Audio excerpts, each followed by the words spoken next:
يبتغون فضلا من الله ورضوانا سيماهم في وجوههم من أثر السجود.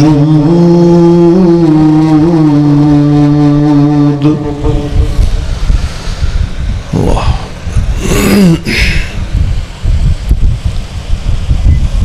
ہر قسم کی حمد و ثنا کہتے کسنا ہے تھوڑا جا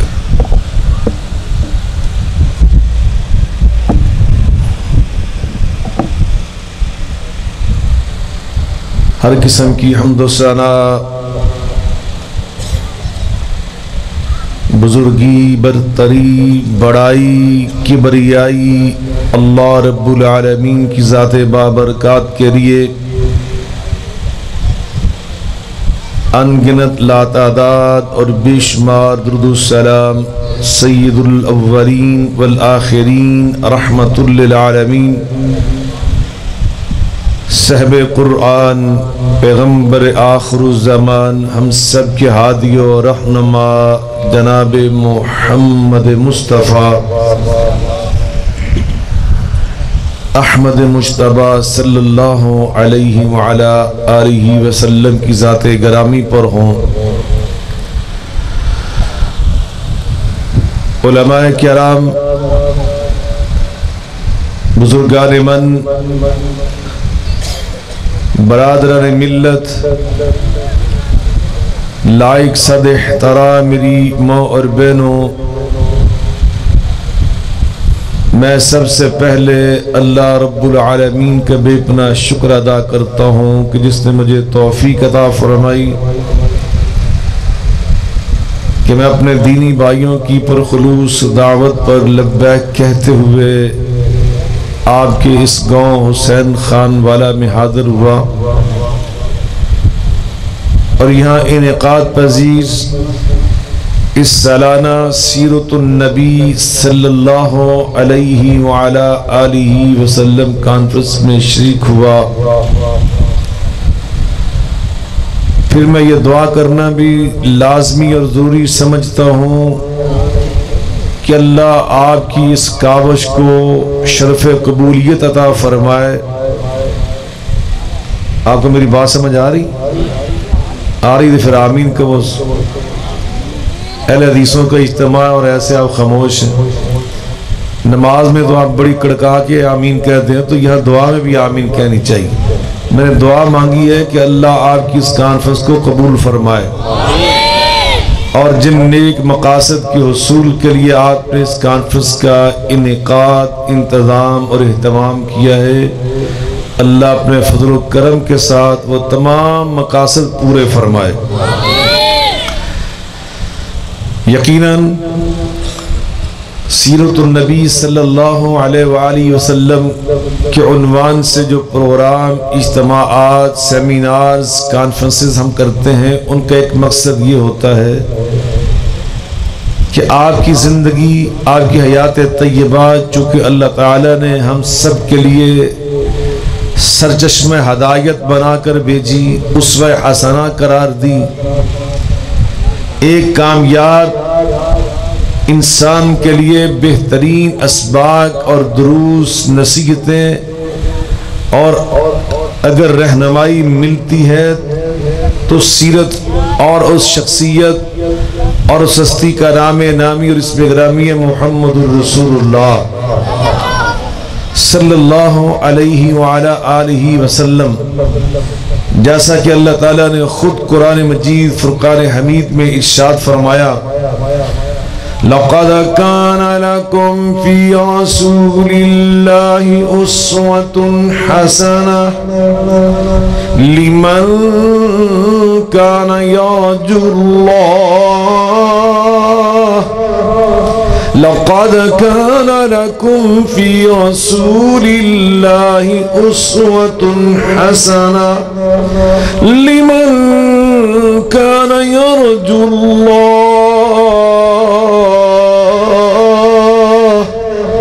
لِمَنْ كَانَ يَرْجُو اللَّهَ وَالْيَوْمَ والآخر وذكر الله كثيرا.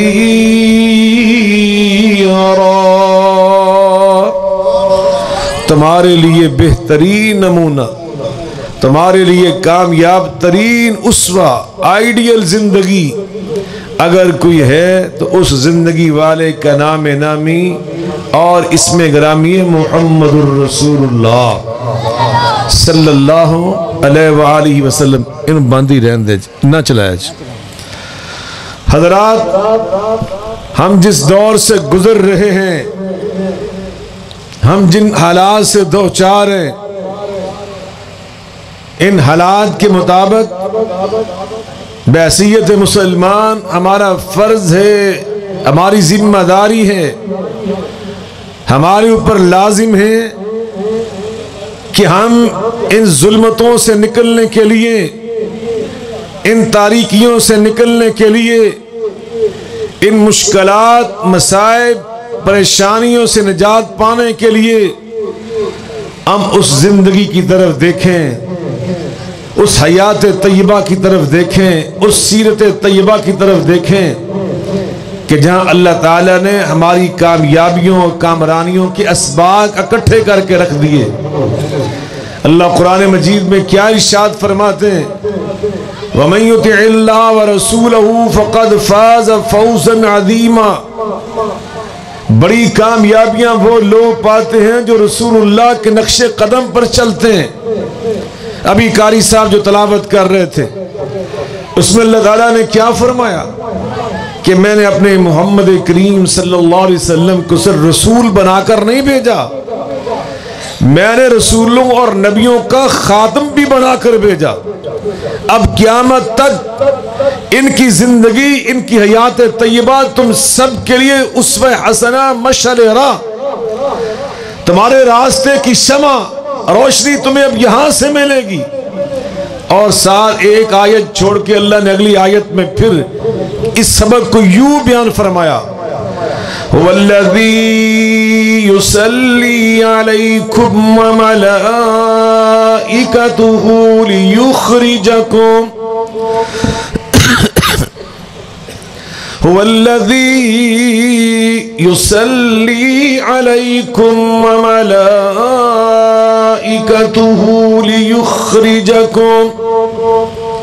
ليخرجكم من الظلمات إلى النور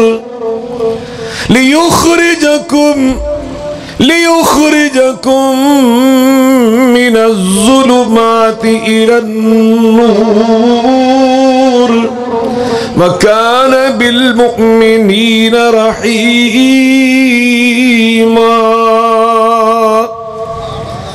جو نبی کریم علیہ الصلوۃ والسلام کی رسالت و نبوت کو مان کر اسے اپنے لیے آئیڈیل سمجھ لیتا ہے، اللہ کے وعدے کیا ہیں؟ لِيُخْرِجَكُمْ مِنَ الظُّلُمَاتِ إِلَى النُّورِ. اللہ تمہیں اندھیروں سے نکال کر لا کر نور میں کھڑا کر دیتا ہے.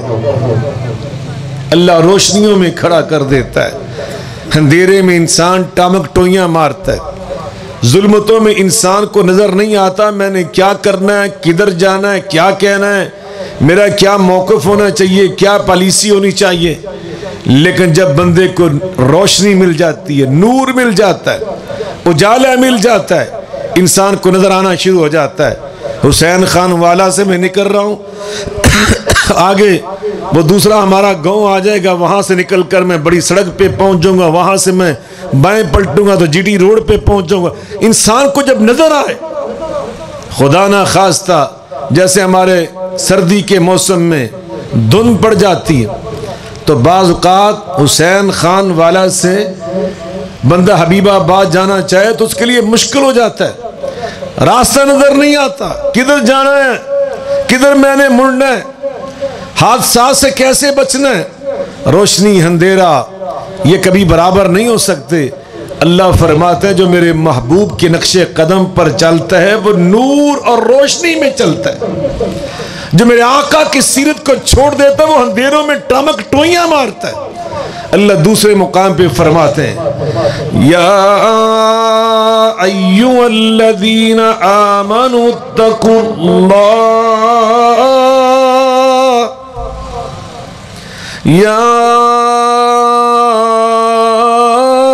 ایھا الذین آمنوا اتقوا اللہ وآمروا برسوله يؤتكم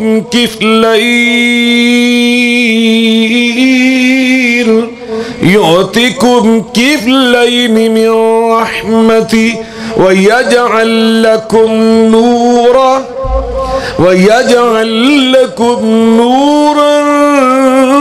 تمشون به ويغفر لكم واللہ غفور رحیم۔ اللہ فرماتے او ایمان والو میں تم سے اللہ یہ مطالبہ کر رہا ہوں وآمنوا برسولہ، میرے رسول پر سچا ایمان لانے کے تقاضے پورے کر کے دکھاؤ، اور رسول پہ سچا ایمان لانے کا سب سے بڑا تقاضا یہ ہوتا ہے کہ رسول اللہ کی اطاعت کی جائے، آپ کی پیروی کی جائے، جو آپ نے کام کیے وہ کام ہم کر کے دکھائیں، جس انداز سے آپ نے کیے اسی انداز کو ہم اپنانے کی کوشش کریں۔ اللہ پھر وعدہ کر رہے ہیں، 3 وعدے کیے۔ پہلا وعدہ یجعل لکم یؤتکم کفلین من رحمتہ، اللہ اپنی رحمت کے دروازے ڈبل کر کے تم پہ کھول دے گا۔ اللہ کی سنگل رحمت مل جائے تو بیڑا پار ہو جاتا ہے۔ یا اللہ سنگل نہیں فرمایا، کفلین من رحمتہ، میں اپنی رحمت کو ڈبل کر کے تمہیں عطا کروں گا۔ دوسرا وعدہ وَيَجْعَلْ لَكُمْ نُورًا تَمْشُونَ بِهِ، میں تمہیں نور عطا کروں گا، اس میں تم زندگی بسر کرو گے۔ تیسرا وَيَغْفِرْ لَكُمْ ذُنُوبَكُمْ، انسانوں کے گناہوں کی شامت سے اللہ اپنے فضل و کرم کے دروازے بند کر دیتا ہے کہ تم میرے غدار اور باغی بن چکے، تم مجھے چھوڑ کے میرے دشمن شیطان کے چیلے اور پیروکار بن چکے، چلو ذلیل ہوتے پھرو، میری دروازے رحمت کے میں نے تم پہ بند کر دیے۔ لیکن اللہ تعالیٰ یہاں وعدہ کر رہا ہے اگر تم میرے نبی کے ساتھ مخلص ہو جاؤ، میرے حضور کے سچے خادم بن جاؤ، میرے محبوب کے سچے غلام بن جاؤ، میرے محبوب کے تم پیروکار بن جاؤ، میں اللہ بغیر کہے بغیر توبہ کے تمہارے سارے گناہ بھی معاف کر دوں گا۔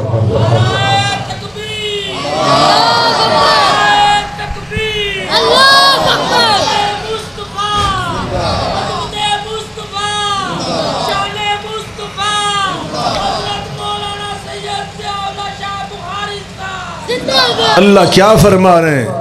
وَمَن يُشَاقِقِ الرَّسُولَ،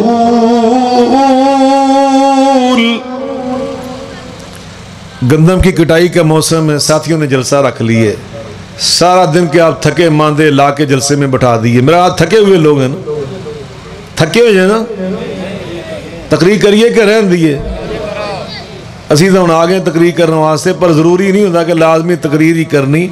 آپ لجہ سے نیک لوگ کی ملاقات، زیارت، یہ بھی ایک بہت بڑا عمل ہے۔ اللہ کے فضل و کرم سے اللہ قبول کر لے تو نبی پاک صلی اللہ علیہ وسلم نے بشارت دی ہے، جو اللہ کی محبت کی خاطر کسی سے ملتا ہے اللہ اس پہ جنت کو واجب فرما دیتا ہے۔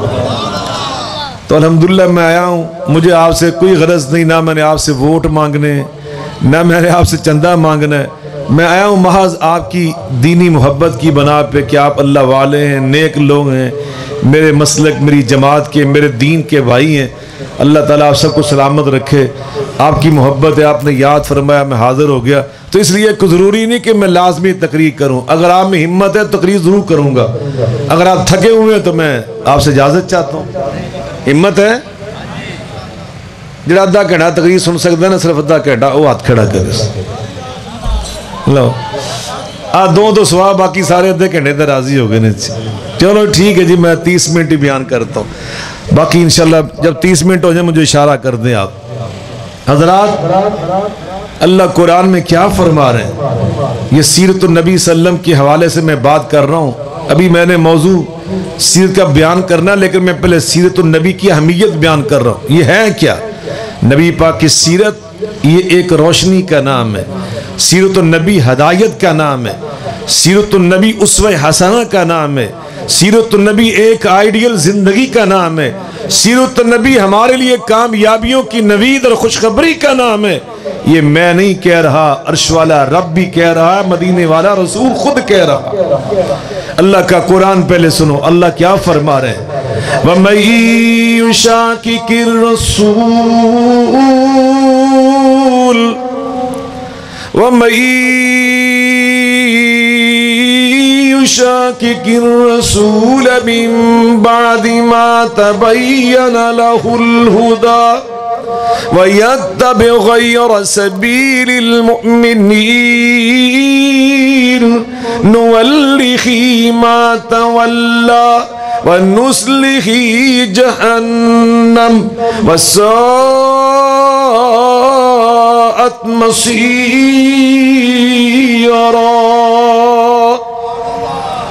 اللہ فرماتے ہیں من بعد ما تبین لہ الہدی، ہم نے اپنے محبوب کی جو سیرت ہے اس کو سرچشمہ ہدایت بنایا۔ یہ قرآن کہہ رہا ہے الہدی، میرے محبوب کی سیرت تمہارے لیے سرچشمہ ہدایت۔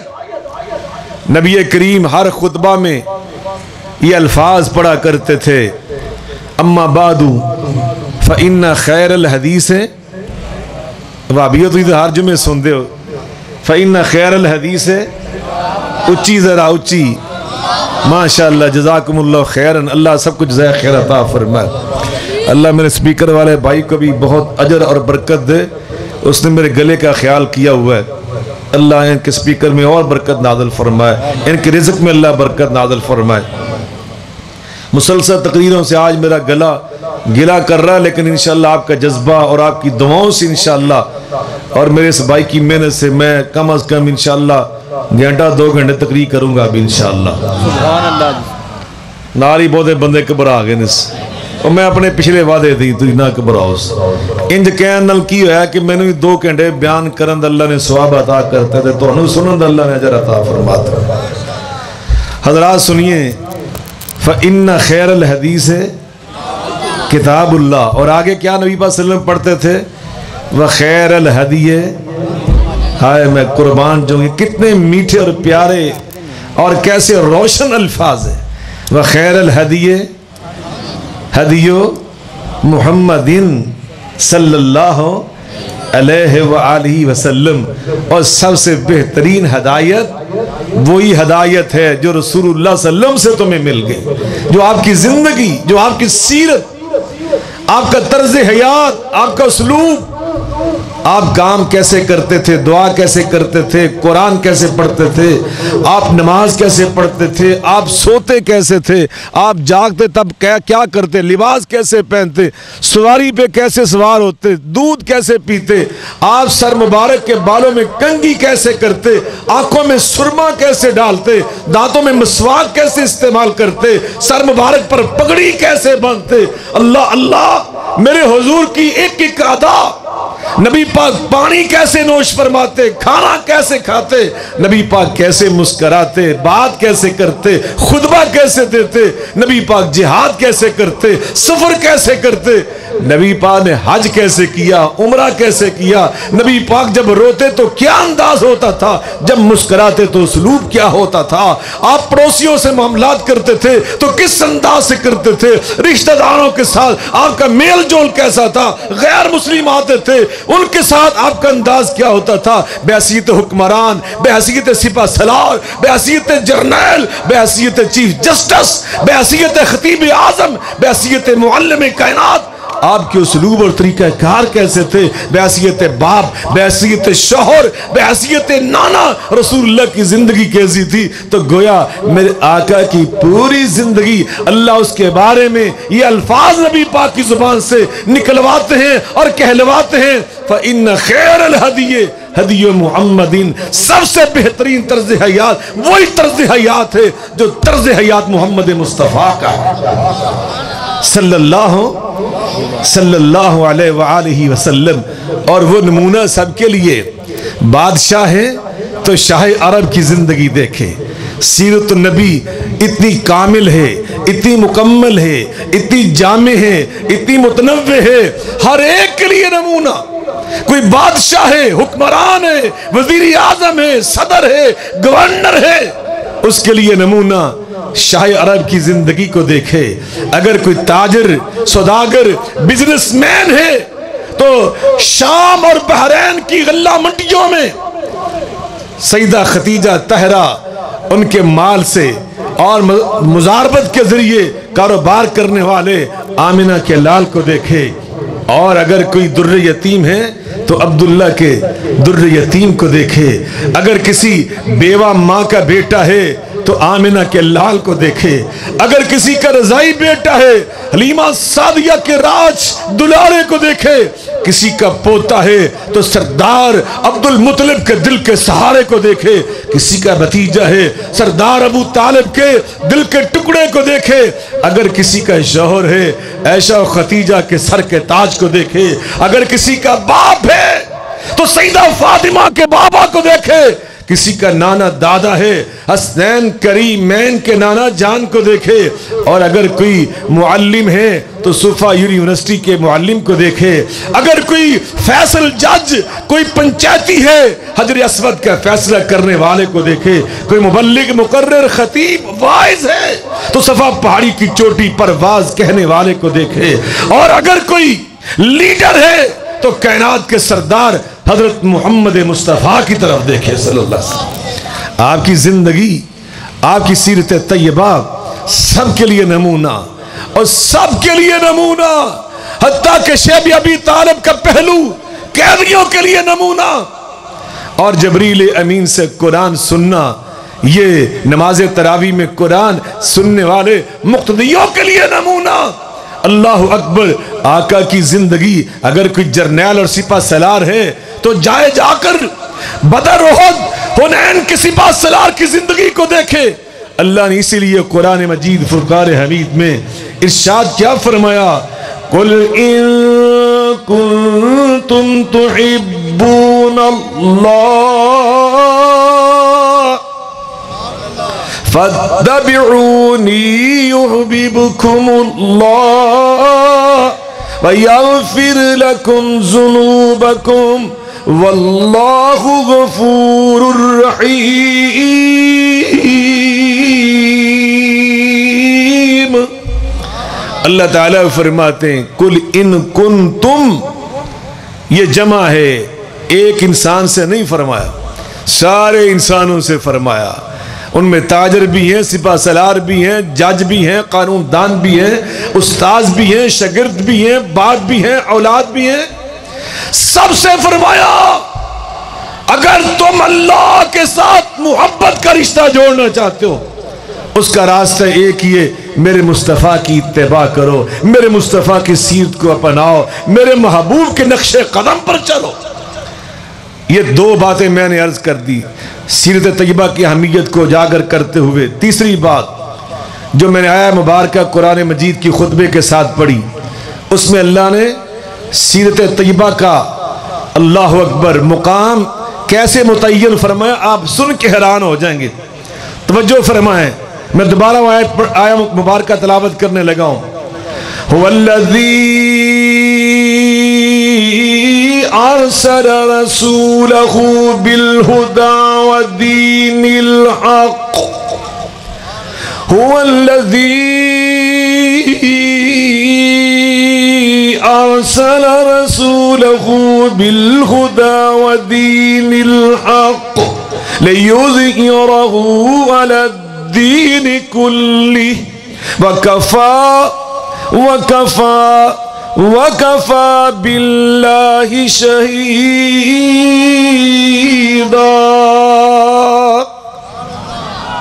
اللہ تعالیٰ اس آیہ مبارکہ میں نبی پاک کی سیرت کا مقام کیسے انوکھے اسلوب سے متعین فرما رہا ہے۔ حسین خان والوں، اگر آپ نے توجہ کی تو ابھی جو میں نقطہ سامنے آپ کے رکھنے لگا ہوں، اس سے آپ کو اللہ قسم ساری زندگی نبی پاک کے ساتھ جو آپ کی محبت ہے اس میں مٹھاس اور لذت محسوس ہوتی رہے گی۔ توجہ فرمائیں، اللہ تعالیٰ نے فرمایا میرے محبوب کو ہم نے دنیا میں بھیجا، ان نے آ کر اسلام کو سارے دینوں پہ غالب کر دیا، سارے ادیان پہ غالب کر دیا۔ لیکن کیسے کیا؟ اللہ فرماتے میں نے اپنے محبوب کو اسلام کو غالب کرنے کے لیے دو نعمتیں عطا کی۔ ایک نعمت کا نام ہے دین حق۔ کیا نام ہے؟ دین حق۔ مل کے بولیں۔ دین حق سے مراد اللہ کی توحید، دین حق سے مراد اللہ کا قرآن، دین حق سے مراد دین کی تکمیل، یہ سارے امور اس میں شامل ہیں۔ اور ایک اس کے ساتھ ہم نے عطا کی الہدا، یہ ہے نبی پاک کی سیرت طیبہ۔ اب توجہ فرمائیں، اللہ نے دین حق اور سیرت مصطفیٰ کو بیان کیا ایک آیت میں اکٹھا، ایک ہی آیت میں بیان کیا۔ توجہ فرمانا۔ اور میں آپ سے پوچھتا ہوں، اللہ نے الہدا پہلے بیان کی، دین حق کو دوسرے نمبر پہ بیان کیا۔ پہلے کس کو بیان کیا؟ پہلے کس کو بیان کیا؟ زور سے بول لیں۔ نبی پاک کی سیرت کو اللہ پہلے بیان کر رہا ہے، توحید باری تعالیٰ قرآن کو اللہ بعد میں بیان کر رہا ہے۔ توجہ ہے آپ کی؟ پھر سنو، اللہ قرآن میں ایک مقام پر نہیں، بہت سارے مقامات پر اس مضمون کو بیان کرتا ہے کہ نبی پاک کی سیرت اللہ پہلے بیان کرتا ہے، توحید اللہ بعد میں بیان کرتا ہے۔ سنیے ذرا، آپ ایسا نہ سمجھے کہ میں جوش خطابت میں یہ جملے کہہ رہا ہوں۔ اللہ کا قرآن سنیں، کیا اللہ تعالیٰ فرما رہے؟ قُلْ يَا أَيُّهَا النَّاسُ إِنِّي رَسُولُ اللَّهِ إِلَيْكُمْ جَمِيعًا قُلْ يَا أَيُّهَا النَّاسُ إِنِّي رَسُولُ اللَّهِ إِلَيْكُمْ جَمِيعًا الذي له ملك السماوات الذي له ملك السماوات والأرض لا إله إلا هو يحيي ويميت۔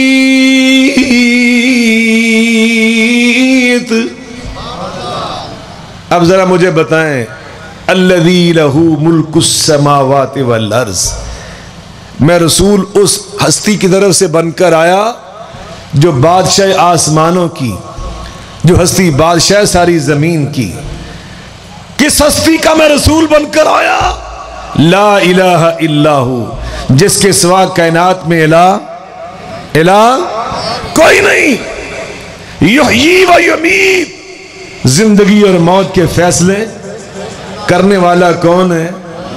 کائنات میں ایک الہ کون ہے؟ آسمانوں کا بادشاہ کون ہے؟ زمین کا شہنشاہ کون ہے؟ یہ سارے جملے میں قرآن پاک کی آیات مبارکہ کے ترجمے کے طور پہ پیش کر رہا ہوں۔ یہ توحید ہے یا نہیں ہے؟ مل کے بول لیں، یہ توحید ہے نا؟ آسمانوں کا شہنشاہ یہ توحید، زمین کا شہنشاہ، اللہ کے سوا کوئی الہ نہیں۔ یہ کیا ہے؟ توحید۔ زندگی اور موت کے فیصلے کرنے والا کون ہے؟ یہ کیا ہے؟ توحید۔ توحید اللہ بعد میں بیان کر رہا ہے، اور اس سے پہلے اسی آیت میں اللہ کیا بیان کر رہا ہے؟ میرے محبوب کہہ دیں، اوہ لوگو، انی رسول اللہ الیکم جمیعا، میں تم سب کی طرف اللہ کا رسول بن کر آیا۔ نبی پاک کی رسالت، آپ کی سیرت اللہ پہلے بیان کر رہا ہے، اپنی توحید کو بعد میں بیان کر رہا ہے۔ کیوں کر رہا ہے ابھی میں وضاحت کرتا ہوں، مگر پہلے اسے سنیے اور قرآن سنیں۔ اللہ ایک اور مقام پہ فرماتے ہیں، جو مقام آپ سب کو یاد ہے، آپ سب اس سورت کے حافظ ہیں۔ وہ کون سی سورت؟ قل هو اللہ احد قل هو اللہ هو اللہ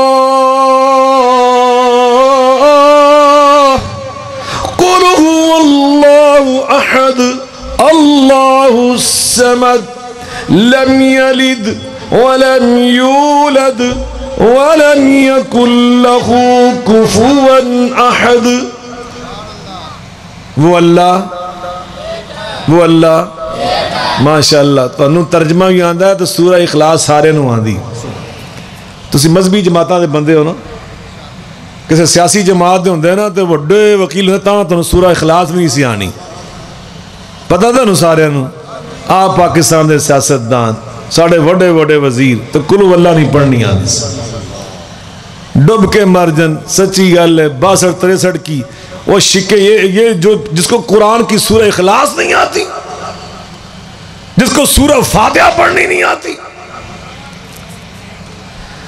اور الحمدللہ یہ دیکھیں اللہ کے دین کے دیوانے سورہ اخلاص بھی سب کو آتی. آندھی کہ نہیں آندھی؟ چلو سارے مل کے پڑھو ماشاءاللہ, پڑھو سارے. سن لو یہ اللہ والے ہیں, یہ اس پاکستان سے پیار کرنے والے ہیں. اور اس سے ترجمہ سنو, وہ اللہ الصمد, اللہ بے نیاز ہے. لم یلد, اس نے کسی کو نہیں جنا. ولم یولد, وہ کسی سے نہیں جنا گیا. ولم یکن لہ کفوا احد, اور کوئی اس کا ہم سر نہیں ہے, اس کے برابر کا نہیں ہے. یہ ساری توحید ہے یا نہیں؟ وہ اللہ ایک اللہ بے نیاز ہے, کسی کو اس نے جنا نہیں, کسی سے جنا نہیں گیا, اس کا ہم سر نہیں. یہ توحید باری تعالیٰ ہے یا نہیں؟ لیکن اس توحید کو اللہ بعد میں بیان کر رہا ہے. اور کل اے میرے نبی آپ فرما دیں, یہ کہہ کے اللہ نبی کی نبوت اور اطاعت کو پہلے بیان کر رہا ہے. کیا واضح کیا, جو توحید میرے نبی کے ذریعے تمہیں نہیں ملے, کسی اور ذریعے سے ملے, وہ کچھ اور تو ہو سکتا ہے, نہ وہ عقیدہ توحید ہو سکتا ہے, نہ وہ اللہ کا دین ہو سکتا ہے. نبوت پہلے, رسالت پہلے. نبی پاک صلی اللہ علیہ وسلم پر وحی نازل ہوئی, سب سے پہلی وحی کس مہینے میں نازل ہوئی؟ حسین خان والے ہو, کیڑا مہینہ سی جو سب تو پہلے وحی نبی پاک نازل ہوئی؟ ماشاءاللہ. اور بزرگاں نوں پتہ جی, تو نو سارے نے پتہ, بھول گئے تسی. یاد کرو رمضان سر تے آیا کھلوتا ہے. سب سے پہلی وحی کس مہینے میں نازل ہوئی؟ اور 3 اشروں میں سے کون سا اشرہ تھا؟ آخری اشرہ. اور آخری اشرے میں 2 قسم کی راتیں ہوتی ہیں, دن بھی ہوتے ہیں. دن کو نازل ہوئی ہے, رات کو نازل ہوئی. بڑے ڈاڈے نے سارے. رات کو جفت راتیں بھی ہوتی ہیں, تاک راتیں بھی ہوتی ہیں. تاک رات کا مطلب 21ویں 23ویں 25ویں 27ویں 29ویں, اور جفت رات 22ویں 24ویں 26ویں 28ویں 30ویں. اللہ نے جو سب سے پہلی وحی اپنے محبوب پر نازل فرمائی وہ تاک رات تھی یا جفت رات تھی؟ ماشاءاللہ. اور کون سی تھی؟ وہ عموماً ہمارے محدثین فرماتے ہیں وہ 27ویں رات تھی, مفسرین فرماتے ہیں. اور پہلی وحی نازل کیا ہوئی؟ اقرأ باسم ربک الذی خلق خلق الانسان من علق. اقرأ باسم ربک الذی خلق خلق الانسان من علق. اقرأ وربک الاکرم الذي علم بالقلم علم الانسان ما لم يعلم. 27ویں رات میں. اب توجہ فرمانا, اللہ نے ہمیں قرآن عطا کیا تو ماہ رمضان میں, اور وطن عزیز پاکستان عطا کیا. ان بزرگوں سے پوچھو جو فیروز پور سے, جلندر سے, گرداس پور سے, ان علاقوں سے ہجرت کر کے یہاں آ کے آباد ہوئے. حسین خان والا میں بہت سارے مہاجر آباد ہیں. ان بزرگوں سے پوچھو, قرآن بھی اللہ نے رمضان میں عطا کیا, پاکستان بھی رمضان میں عطا کیا. قرآن بھی آخری عشرے میں عطا کیا، پاکستان بھی آخری عشرے میں عطا کیا، حتیٰ کہ قرآن بھی 27ویں شب کو عطا کیا اور پاکستان بھی اللہ نے 27ویں شب رمضان کو عطا کیا۔ واضح کر دیا میرے رب نے۔ آپ کے علم میں انگریز کی حکومت تھی، پاکستان بھی آزاد ہوا اور ہندوستان بھی، اور ان بزرگوں سے پوچھو ان دونوں ملکوں میں ایک دن کا فرق ہے۔ پاکستان کا ماشاءاللہ تاریخ جو ہے وہ کون سی ہے، اور انڈیا کی واہ واہ ماشاءاللہ سارے تاریخ دانوی نے پاکستان سے کیسا پیار ہے ان دیندار لوگوں کا۔ میں ہمیشہ بڑے بڑے اجتماعات میں جا کر بڑے جلسات میں جا کے یہ بات کہتا ہوں کہ جتنی محبت اس پاکستان سے دین والے کرتے ہیں، مسجد اور مدرسے والے کرتے ہیں، اتنی محبت اللہ کی قسم شاید کوئی اور کرتا ہو۔ 14 اگست کو 27ویں شب تھی اور 15 اگست کو 28ویں شب تھی۔ اللہ نے انڈیا بڑا حالانکہ رقبے کے لحاظ سے ملک تھا، اس کو اللہ نے ایک دن روکے رکھا اور اللہ نے پہلا دن ہمیں عطا کر دیا۔ انڈیا کو اللہ نے ہمارے بعد آزاد کیا، اور جو پہلا دن تھا وہ 27ویں شب رمضان کا دن تھا۔ اللہ نے واضح کر دیا پاکستان کا رشتہ قرآن کے ساتھ۔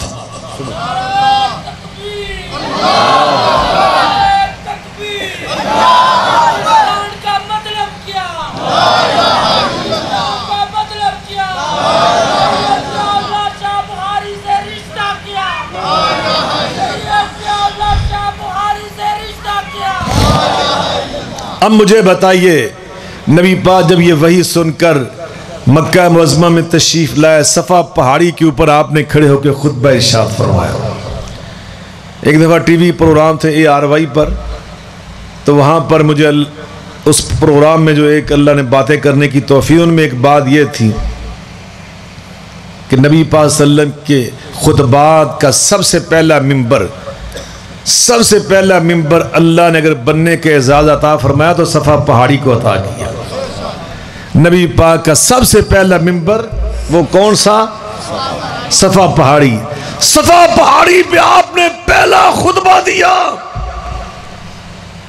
اور اس پہلے خطبے کا آغاز آپ مجھے بتائیں آپ نے اللہ کی توحید سے کیا یا سیرت النبی سے کیا؟ توجہ فرمائیں ذرا۔ اللہ کے رسول نے سب سے پہلے وہاں جو بیان کیا ہے نا، وہ سیرت الرسول کو بیان کیا۔ آپ فرماتے ہیں کیف وجدتمونی صادقاً ام کاذبا قالوا جربناک مرارا ما وجدناک الا صادقا۔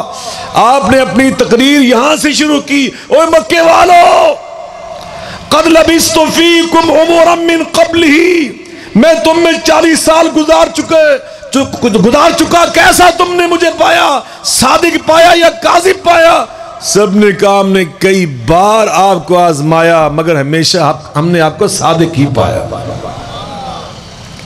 نبی پاک کی سیرت طیبہ کو اللہ پہلے بیان کروا کر پیغام کیا دے رہا ہے کہ تمہیں نبی پاک صلی اللہ علیہ وسلم کی سیرت طیبہ کے ذریعے، آپ کے ذریعے، آپ کے ارشادات کے ذریعے، آپ کی تعلیمات کے ذریعے، آپ کے فرمودات کے ذریعے، آپ کی احادیث کے ذریعے، آپ کی ذات اطہر کے ذریعے تمہیں اللہ کی توحید بھی سمجھ آئے گی، اور اسی کے ذریعے تمہیں اللہ کا دین بھی سمجھ آئے گا۔ اگر رسول اللہ کی نبوت اور رسالت ہٹا دی جائے، آئے دنیا میں بڑے بڑے ایسے نکمے اور جاہل، اور انہوں نے کہا ہم اپنی عقل کے ذریعے موجودہ حالات کے مطابق، کسی نے کہا کہ فلاں کے ذریعے ختم نبوت کے باغی یہاں سے لوگ بنے، انہوں نے وہ بھٹک گئے، انحراف ہوا۔